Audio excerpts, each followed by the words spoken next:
ठीक है। अब देखो रिलेटिव वेलोसिटी, अब रिलेटिव होता क्या, अब इसको थोड़ा ध्यान से समझना। प्रोजेक्टाइल थोड़ा अभी क्योंकि इसलिए धीरे धीरे चल रहे हैं ताकि तुम लोग क्वेश्चन करो, ठीक है। तो प्रोजेक्टाइल का question SC Verma 44 question try करना है सभी को। अभी हम डाउट प्रोजेक्टाइल का लेते रहेंगे, बट ये है कि तुमको ट्राई करना है, ट्राई करके तभी पूछना, उससे पहले नहीं पूछना। उससे पहले पूछोगे तो हम बता नहीं पाएंगे, और बता भी देंगे तो तुम समझ नहीं पाओगे, इसलिए तुमको स्ट्रगल करना ज़रूरी है। विदाउट स्ट्रगल समझ में नहीं आएगा, सही। अब देखो रिलेटिव वेलोसिटी क्या होता है, पहले बेसिक समझो, ठीक है। तो रिलेटिव वेलोसिटी में सबसे पहला काम जो हम लोग करेंगे कि मान लो, ठीक है, देखो क्या होता है। जैसे मान लो अभी तक हम लोग क्या करते थे, ग्राउंड के रेस्पेक्ट में ही बात करते थे। अब थोड़ा ध्यान से समझना। मान लो ये हमारा एक्स एक्सिस है, ये वाई एक्सिस है, और ये ओरिजिन है, ठीक है। अरे सही बोलो रे। Yes sir. ये एक्स एक्सिस है, वाई एक्सिस है, और ये ओरिजिन है, ठीक है। अरे सही रे। हाँ सर। अब क्या होता है, मान लो एक इंसान यहाँ खड़ा है, इसका नाम क्या है, ए रे। दूसरा इंसान यहाँ खड़ा, इसका नाम क्या है, बी रे, बराबर। अब देखो रिलेटिव कहाँ से क्या होगा, सबसे स्टार्टिंग से अपन पढ़ेंगे। इसको क्या बोलेंगे, ये क्या वेक्टर है, ए वेक्टर, अपोजिशन वेक्टर। चुप है, position vector of A. This is called position vector of A. A का पोजीशन वेक्टर है, कहाँ से, जब पोजीशन वेक्टर बोले तो बताने की जरूरत नहीं है कि ओरिजिन के रिस्पेक्ट में है। और ये क्या है, position vector of B. Very good, this is position vector of B. Clear है, बोलो। सुहानी बोलती गाने रे। Yes sir. वेरी गुड, नींद तो नहीं आ रहा ना। अब ए आदमी नहीं सर। अगर बी को देखेगा तो ऐसे देखेगा, ए अगर बी को देखता है तो इधर ही देखेगा ना। तो इसको हम लोग बोलते हैं position of B as seen by A. इसको बोलते हैं position vector of B as seen by A, ठीक है। इसको बोलेंगे किसको, इस वेक्टर को। ये किसका पोजीशन वेक्टर है, बी का, और किसके रिस्पेक्ट में, ए के रिस्पेक्ट में। क्लियर है, बोलो। ये ए एक आदमी है, बी एक आदमी है, समझ में आया। तो ए ने बोला रे बी मेरे से 10 मीटर नॉर्थ की तरफ है, साउथ की तरफ है, तो ये बी का पोजीशन है किसके हिसाब से, ए के हिसाब से। बोलते, अरे बोलते का नहीं हो, तुम लोग चुप्पी का साधे हो। इसको बोलते हैं position of B as seen by A. सही है, हाँ सर। ठीक है। हाँ सर। अब ये ध्यान भी रखना है कि क्या पढ़ रहे हैं, ठीक है। Position vector of B as seen by A, इसी को हम लोग क्या बोलेंगे, आर बी ए। इसको ऐसा लिखते हैं हम लोग, इसको बोलेंगे, है एक्चुअली क्या, position of B as seen by, हम लोग बोलेंगे relative position of B with respect to A. समझ में आया, है तो ये actually position of B as seen by A, but हम लोग इसको थोड़ा सा टेढ़ा करके बोलेंगे टेक्निकली, फिजिक्स की लैंग्वेज में, तो इसको बोलेंगे relative position of B with respect to A, ठीक है। बी का पोजीशन और देखने वाला कौन, ए। समझ में आया, ये बी का पोजीशन है और देखने वाला किसके हिसाब से, ए के हिसाब से। समझ में आया, सही, यस सर। ठीक है। अब इन तीनों वेक्टर को अगर तुम देखो तो तीनों वेक्टर में क्या रिलेशन दिखाई देता है? It is forming a triangle ना। अब ट्राइंगल बना रहा है ना, तो अपन पढ़े थे कि जिसका टेल और हेड जुड़ा हो तो हम ऐसा लिख सकते हैं, दिस इज आर ए, देखो तो, बाई ट्राइंगल लॉ। ये सब थोड़ा मुश्किल है, बट ये कि एक बार तुम समझ जाओगे तो है बड़ा आसान, इसलिए थोड़ा स्ट्रगल करो, मेहनत करो, ठीक है। अभी हम टेस्ट लेंगे फिर से प्रोजेक्टाइल और रिलेटिव का, ठीक है, और उसमें भी ऐसे ही क्वेश्चन देंगे, क्योंकि क्वेश्चन नहीं करोगे जब तक खुद से सोचने का कैपेसिटी डेवलप नहीं करोगे, तब तक हम कितना भी आसान क्वेश्चन देंगे तुमको भारी लगेगा, ठीक है।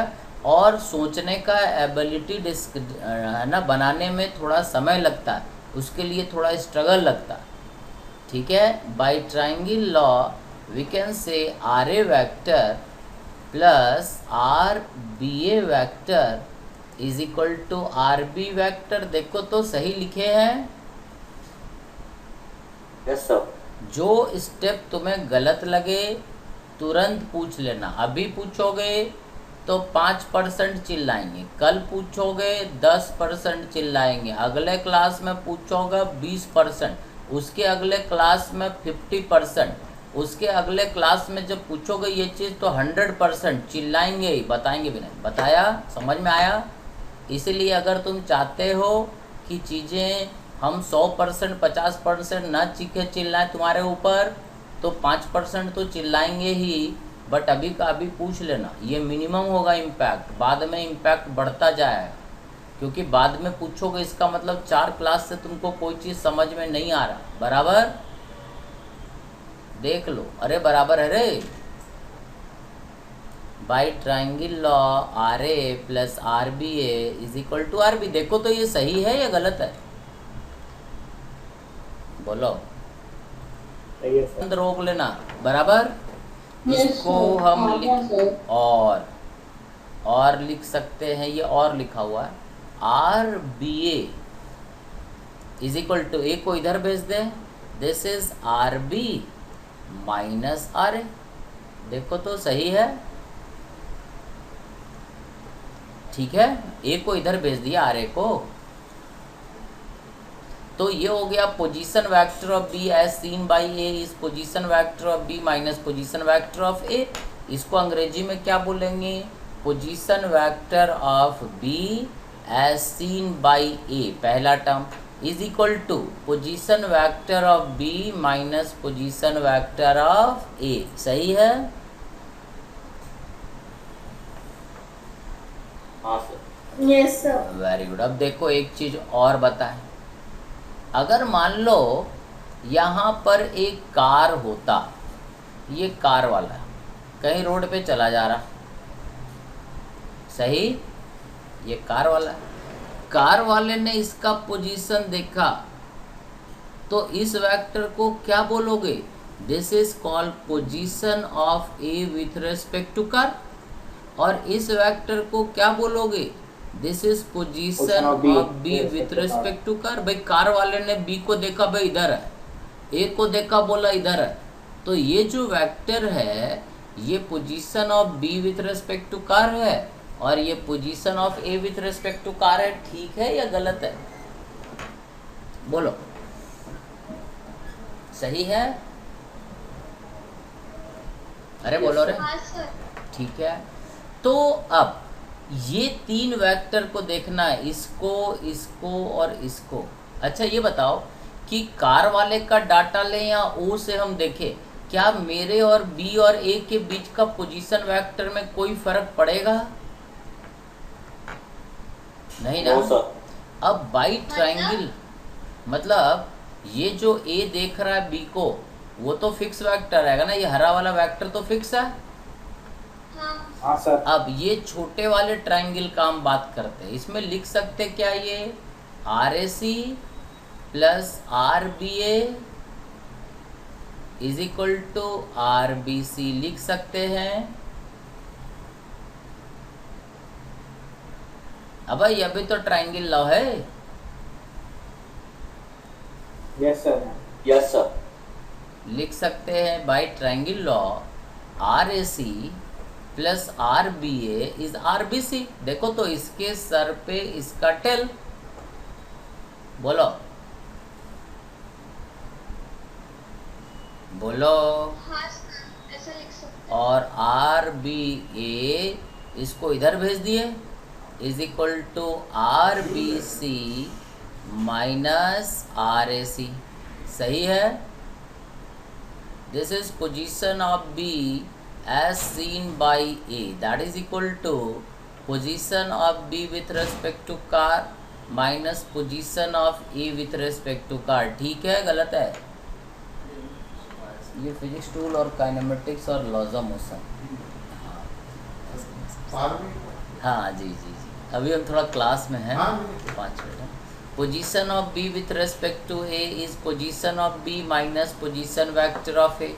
Position vector of B with respect to A is equal to position vector of B with respect to car minus position vector of A with respect to car. ठीक है, ये भी लिखा जा सकता है। बोलो। Yes sir. ठीक है, वेरी गुड। अब इन दोनों चीज़ों में एक खास चीज़ देखो कि the position vector of B with respect to A ये भी है, B with respect to A ये भी है। ठीक है, सो समझ गए। So now we can say position vector of B with ये दे दिए काइनेमेटिक्स और एलओएम दोनों। ठीक है ठीक है।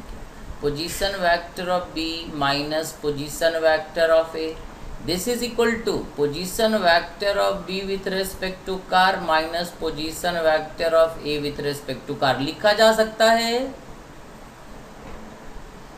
देखो ये भी आर बी यही है, ये भी आर बी यही है। बोलो रे। हाँ सर। Yes sir. ठीक, वेरी गुड। अब एक चीज और देखो, जब इतना समझ ही गए हो तो एक स्टेप और समझा दे। क्लियर है ना तुम लोगों को? मनसा समझ में आ रहा है क्या? हो गया? हाँ सर। ठीक, अब देखो इसी क्वेश्चन में एक काम और करते हैं। मान लो कि एक धरती पे आदमी बैठा होता है, यहाँ पे कोई, यहाँ पे एक आदमी बैठा हुआ। ठीक है, ये मान लो ये ग्राउंड पे एक आदमी बैठा हुआ, तो ये वेक्टर क्या होगा? ये लाल वाला, this is position vector of A with respect to ground. सही है गलत है? अब हम ये आदमी जो ग्राउंड पे बैठा हुआ उसके हिसाब से बोल रहे हैं कि ये ए का पोजीशन है किसके हिसाब से? ग्राउंड वाले ऑब्जर्वर के हिसाब से। ये वाला जो वेक्टर बनेगा लाल वाला, ये क्या होगा? Position of B with respect to ground. Yes और नो? Yes sir. अब तुम्हें देखना है ये वाला और ये लाल वाला, ये तीनों भी एक ट्रायंगल बना रहा है। देखो तो सही है, ट्रायंगल बना रहा है ना? तो हम लिख सकते हैं A with respect to ground plus R B with respect to A is position vector of B with respect to ground. बोलो। ये वाला वेक्टर, ये वाला लाल वाला वेक्टर, इसके सर पे इसका टेल है। आवाज गया का रे? अरे आवाज। हाँ सर, अभी बीच में चली गई थी। हाँ, वो जाता आता रहता है, इसीलिए रिकॉर्डिंग भी कर रहे, भेज देंगे तुम लोगों को। तो ये वाला vector position of A with respect to ground सही है, और ये वाला वेक्टर ग्रीन वाला position of B with respect to A, और ये वाला लाल वाला position of B with respect to ground, तीनों एक ट्रायंगल बना रहा है। तो बाय ट्रायंगल लॉ फिर से बोल सकते हैं ये सही है। बोलो, ट्रायंगल बन रहा है नहीं बन रहा?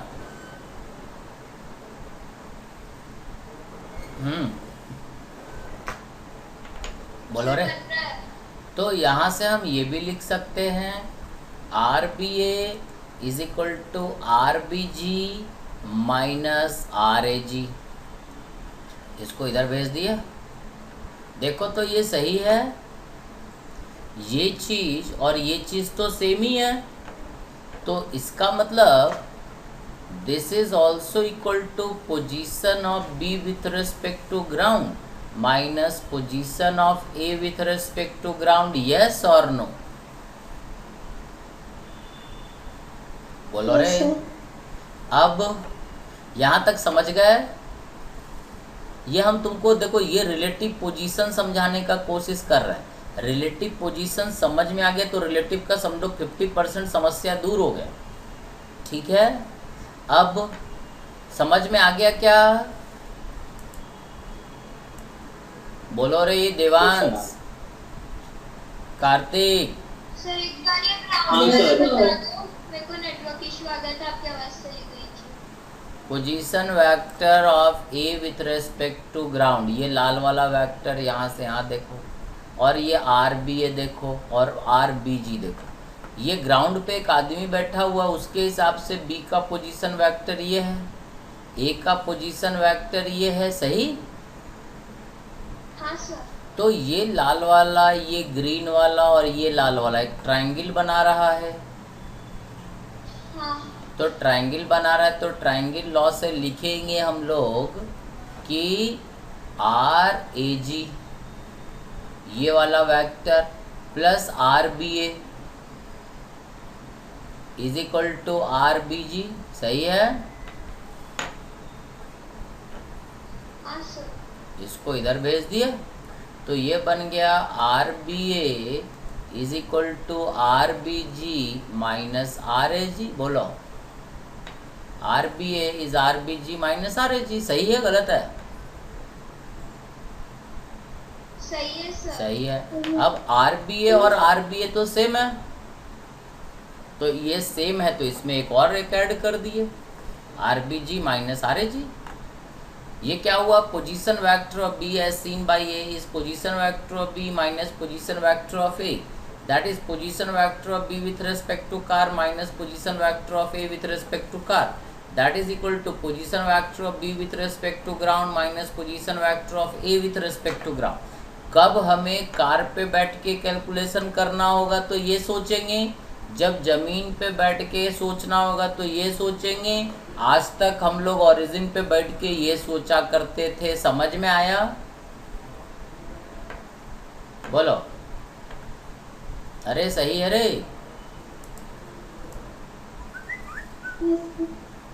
हाँ सर। अब देखो एक और बार अपन इसको सोचते हैं, अगर कोई आदमी हेलीकॉप्टर बैठ के कैलकुलेशन कर रहा तो क्या करेगा? ठीक है, मान लो हेलीकॉप्टर हवा में टंगा हुआ है, ये हेलीकॉप्टर है। समझ में आया? ये हेलीकॉप्टर का पंख रहा बराबर, अरे सही, और यहाँ एक आदमी बैठा हुआ, ये हेलीकॉप्टर है, किसी को दिक्कत, और ये हेलीकॉप्टर बैठे बैठे कैलकुलेशन कर रहा, तो ये क्या बोलेगा? ये बोलेगा position of B with respect to helicopter. ये क्या बोलेगा? सॉरी ये ए है, this is position of B with respect to helicopter. सही है क्या? बोलते का नहीं हो? अरे बोलते का नहीं हो रे? Position of A with helicopter वाला बोलेगा भाई ए का पोजीशन वेक्टर ही है, ये अलग डायरेक्शन बताएगा, बी का पोजीशन वेक्टर ऐसे बनाएगा। अब ये वाला वेक्टर, ये वाला वेक्टर और ये वाला वेक्टर फिर से ट्रायंगल फॉर्म कर रहा, तो हम लिखेंगे आर ए का position with respect to helicopter. देखो इसका हेड और इसका टेल जुड़ा हुआ है, तो position of B with respect to A इस position of B with respect to helicopter. सही है गलत है? बोलो बोलो रे, फिर से ट्रायंगल फॉर्म कर रहा है ना? हाँ सर। इसको इधर भेज दिए, सो फिर से आ जाएगा position of B with respect to A is B with respect to helicopter, A with respect to helicopter. अब अपन हेलीकॉप्टर पे बैठ के कैलकुलेट कर लिए, तो ये हमारा ये जो आया ये चीज और ये चीज ये भी फिर से सेम है ना, एक ही चीज है। Yes, sir. तो अब हम यहाँ पे ये भी लिख सकते हैं, this is position vector of B with respect to helicopter, position vector of A with respect to helicopter. अब देखो एक खास चीज इसमें हम क्या बताना चाहते हैं कि जब हम बी और ए का कैलकुलेशन कर रहे हैं तो हम ओ पे बैठे थे तो यहाँ ओ लिख दो ना, ये ओ पॉइंट सेम होना चाहिए। जब हम कार पे बैठे थे तो बी को भी कार से देखेंगे और ए को भी उसी कार से देखेंगे, तब ये तीनों ट्रायंगल फॉर्म करेगा।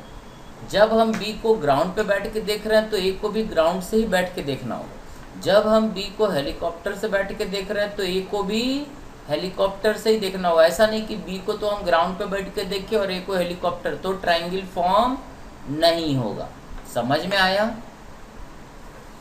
बोलो, अरे बोलो। Yes, sir. मतलब दोनों का ऑब्जर्वेशन एक ही जगह से करना है। हेलीकॉप्टर बैठ के करो, लिफ्ट पे बैठ के देखो, कार पे बैठ के देखो, ग्राउंड पे बैठ जाओ या ओरिजिन के हिसाब से देख लो। क्लियर है? बोलो। इसको बोलते हैं रिलेटिव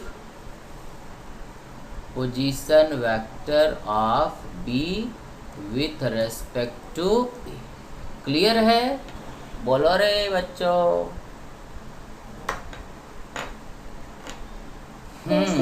अरे वाह, वेरी गुड, एक तो बोली।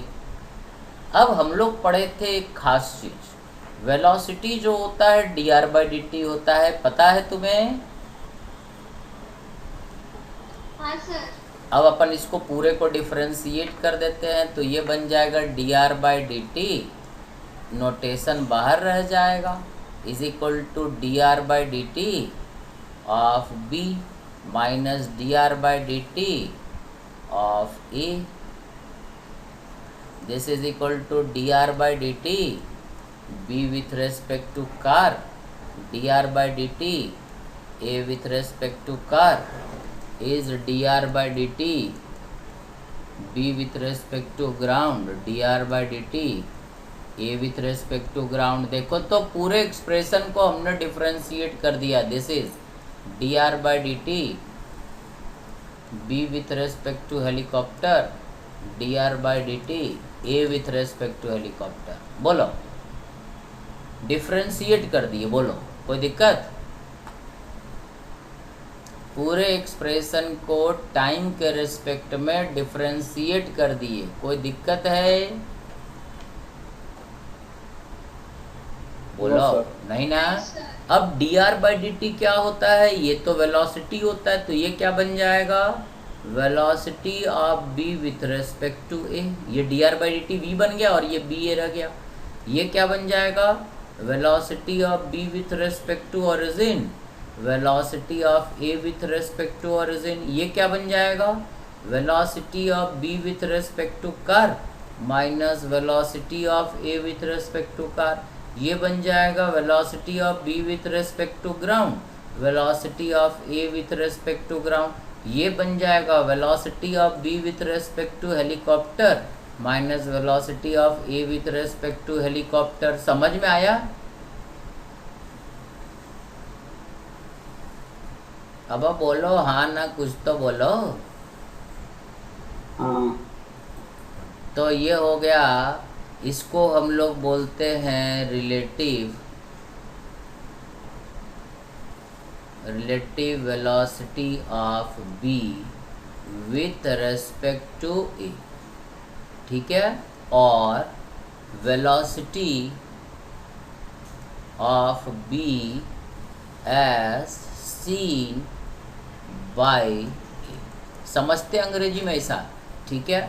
हम लोग फिजिक्स में बोलते हैं this is relative velocity of B with respect to A, और समझते क्या है? Velocity of B as seen by person A. Yes, clear है? ये रिलेटिव पोजीशन था और इसको ये रिलेटिव पोजीशन था। ये समझ गया ना कितना बड़ा एक्सप्रेशन है? लेकिन है कुछ नहीं, दिखने में बड़ा है, दिख रहा है भारी है कुछ नहीं। अगर तुम समझ गए तो तुम हेलीकॉप्टर बैठो, लिफ्ट पे बैठो, ग्राउंड में बैठो, जहाँ बैठो वहाँ बैठ के सारा चीज़ कर सकते हो। बोलो, समझ में आया रिलेटिव वेलोसिटी है क्या? बोलो। अब नींद आ गया का? हाँ लिखो। जिस स्टेप में तुम्हें डाउट है बता दो। रिलेटिव पोजीशन से रिलेटिव वेलोसिटी और रिलेटिव वेलोसिटी से रिलेटिव एक्सेलरेशन आए, और फिर इसके बाद आज हम ज़्यादा नहीं रिलेटिव एक्सेलरेशन लिखेंगे और फिर इसको फिजिक्स से रिलेट करेंगे और छोड़ देंगे। फिर नेक्स्ट क्लास में इस पर फिजिक्स का एनालिसिस करेंगे, अपन डेली लैंग्वेज से डेली लाइफ से जोड़ेंगे। ठीक है, बोलो, लिख लिए? Yes sir. इसमें रिलेटिव पोजीशन, रिलेटिव वेलोसिटी। अब देखो एक चीज़ और हम लोग पढ़े थे, वो भी यहाँ बता दें।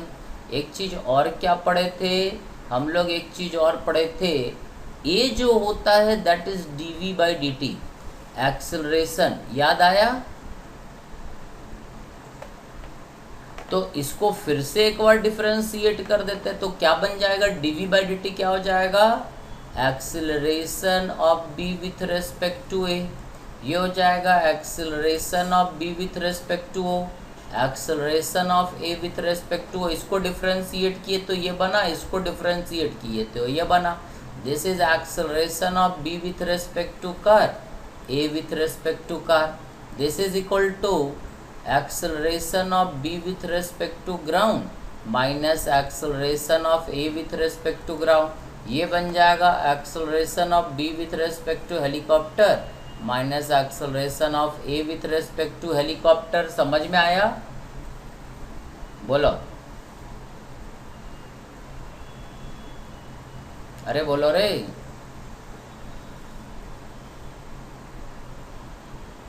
अरे बोलो रे बच्चों। हाँ sir. This is called relative acceleration of b with respect to a, or acceleration of b as seen by a। ठीक है, तो तीन चीज हुआ, एक रिलेटिव पोजीशन वेक्टर, ये क्लियर है। फिर दूसरा उसको डिफरेंशिएट किए तो relative velocity of B with respect to आया। ठीक है, और वेलोसिटी को डिफरेंशिएट किए तो एक्सेलरेशन आ गया। सही है? Yes sir. ठीक है, अब एक चीज और लिख लो। अब पोजीशन वेक्टर होता है तो डिस्प्लेसमेंट भी होता है। पोजीशन वेक्टर का चेंज क्या देगा? Displacement. So displacement of b with respect to a is displacement of b with respect to origin minus displacement of a with respect to origin is displacement of b with respect to car। displacement of a with distance के लिए नहीं होता relative वाला। this is displacement of b with respect to ground, displacement of a with respect to ground। this is equal to displacement of b with respect to helicopter minus displacement of a with respect to helicopter। सही है? अब बोलो, इसको बोलते हैं, अभी देखो displacement हुआ करता था, ये क्या है? Relative displacement of b with respect to a, और डिस्प्लेसमेंट अंग्रेजी खराब मेरा, displacement of b as seen by a। समझ में आया क्या? जब हम बोलेंगे अरे बी लिफ्ट के हिसाब से डिस्प्लेसमेंट निकालो आदमी का, तो तुम लिखोगे डिस्प्लेसमेंट ऑफ आदमी विथ रेस्पेक्ट टू लिफ्ट।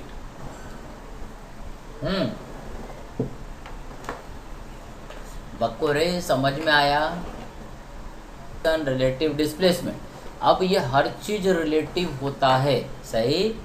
तो क्लियर है यहाँ तक?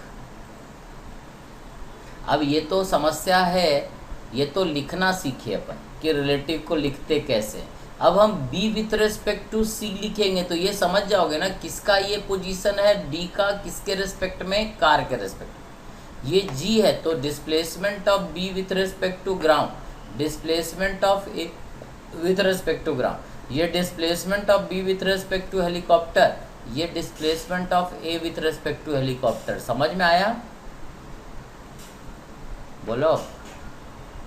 ये नोटेशन याद रहेगा। अभी तक हम लोग क्या लिखते थे, डिस्प्लेसमेंट अलोंग एक्स एक्सिस, याद आया, या वी एक्स लिखते थे। ये वी एक्स का मतलब क्या होता था, वेलोसिटी अलोंग एक्स एक्सिस। अरे है ना रे, बोलो। ठीक, यस सर। देख लो किसी स्टेप में डाउट। अब इसमें देखो ये समझना तो ठीक है, बट इसके बाद का कहानी अब ये समझने में अपने को 2-3 क्लास लगेगा, इसमें घबराना नहीं है। ये सब लिखना है। और हम जो कहानी शुरू किए थे अगर नहीं समझ में आया तो हम फिर से बता दें। जैसे यहाँ पे हमने ग्राफ बना के रखा, यहाँ पे एक इंसान खड़ा है, फिर से हम समझा दें। ये आदमी का नाम है ए, ये बी, इसने, ये हमारा क्या हो गया, पोजीशन ऑफ ए, ये क्या हो गया, पोजीशन वेक्टर ऑफ बी। इस वेक्टर को हम क्या बोलेंगे, ये किसका पोजीशन है, बी का, किसके हिसाब से, ए के हिसाब से। ठीक है, तो ये वेक्टर और ये वेक्टर एक ट्रायंगल फॉर्म कर रहा है। तो हमेशा, ठीक है, R A plus R B A is equal to R B. देखो अच्छे से पढ़ेंगे ना तो चीज़ें आसान लगेगा, नहीं तो क्या है कि स्केलर फॉर्म में हम पढ़ा देंगे, अच्छा ट्रॉली पे आदमी यहाँ है, ये कर देना, घटा देना, ठीक है, तो वो गलत हो जाता है। नहीं तो लोग क्या बोलते हैं ना, displacement of A with respect to B is displacement of A minus displacement of B. अब ये तुमको इमेजिन करना पड़ेगा कि कहाँ से है, क्या है। अब हमेशा हम ग्राउंड पे बैठ के थोड़ी ना कैलकुलेट करेंगे। तो यहाँ अगर मान लो हेलीकॉप्टर है तो यहाँ भी हेलीकॉप्टर लगा देंगे, यहाँ कार है तो यहाँ भी कार लगा देंगे। समझ में आया? अरे सही। अब यहाँ तक क्लियर है तुम्हें? तो अब छोड़ो, आज इतना ही रखते हैं, तुम लोग का दिमाग खराब होगा। अब कल जो है, परसों थोड़ा सा अपना देखो, प्रोजेक्टाइल का क्वेश्चन करना जरूरी है। 1 dimension, horizontal, vertical and projectile. अगर तुम सोचते हो कि बिना प्रोजेक्टाइल का क्वेश्चन किए हम समझ जाएंगे हर चीज़, तो बड़ा मुश्किल है। सही? ठीक है, यहाँ स्ट्रगल करना है, यहाँ स्ट्रगल करना है, और यही दोनों को मिला करके अब हम लोग रिलेटिव पढ़ रहे हैं। रिलेटिव में क्या होगा, वो ट्रक पे बैठे बैठे पत्थर फेंक देंगे, या नाव में बैठ के सारा कैलकुलेशन कर लेंगे। करेंगे काय का कैलकुलेशन, वही पत्थर फेंकने का, वही पत्थर के हॉरिजॉन्टल फेंकने का, वही कार के चलने का। समझ में आया? तो ये रिलेटिव में ये दोनों चीज़ ही रहेगा, बट ये पढ़ने के लिए ये आए तो कल जब अपन मिलेंगे तो एससीवी का 44 क्वेश्चन सभी का हो जाना चाहिए किसी भी तरह से। टेस्ट पेपर का क्वेश्चन टोटल सॉल्व करना, क्योंकि 1 डायमेंशन का है, और अपना पैकेज का डीसीटी है ना, प्रोजेक्टाइल वाला, ठीक है, प्रोजेक्टाइल का डीसीटी कंप्लीट करना। This is home assignment. Clear है? अरे सही। Yes sir. ये होमवर्क इतना करोगे तब जाके रिलेटिव समझ में आएगा। ठीक है, हम बार बार बोल रहे हैं कि रिलेटिव थोड़ा टेढ़ा है, टेढ़ा है, टेढ़ा है। अब तुम रिलेटिव का देखो, रिलेटिव का दिक्कत क्या है। रिलेटिव अगर तुम एससी वर्मा में उठा के देखोगे तो एक पैराग्राफ में ख़त्म कर दिया। ठीक है, रिलेटिव वेलोसिटी एक पैराग्राफ में क्यों ख़त्म कर दिया, क्योंकि किताब में समझाया नहीं जा सकता। समझ में आया? रिलेटिव पढ़ने में अपने को सबसे ज़्यादा टाइम लगता है, जबकि किताब में देखोगे तो एक पैराग्राफ ही दिया रहता, उतने में सारा कहानी निपटा दिए, क्योंकि किताब में समझाना पॉसिबल नहीं है, इसीलिए किताब वाले रिलेटिव डालते ही नहीं। ठीक है, तो अपन थोड़ा इसको और पढ़ेंगे। आज बस इतना ही। किसी को कोई डाउट रहता है, कुछ नहीं समझ में आया हो तो बोल दे, हम यहीं रुके हैं अभी। और अगर समझ में आ गया हो तो चला जाए, परसों अपन मिलते हैं, बट क्लास टाइम